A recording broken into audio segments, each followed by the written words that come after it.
कुछ बात होत है, कुछ दर्द होत है, जेके अनुभूति उ समय आए के बाद इंसान कह सकत है। ओके अनुभव तब्बे होत है। जैसे कि पहले हमें यह बात का अनुभव ना होत रहा कि बेटा पाले में मेहनत लागत है, बेटी पाले में ना।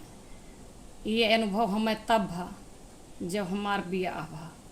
ब्याह के बाद हम आयन तब जानेन कि जौन बेटवा के महतारी होती ना, वह मेहनत से लगन से रात दिन एक कई के पढ़ाई लिखाई के पाल पोस के बड़ा करा थी।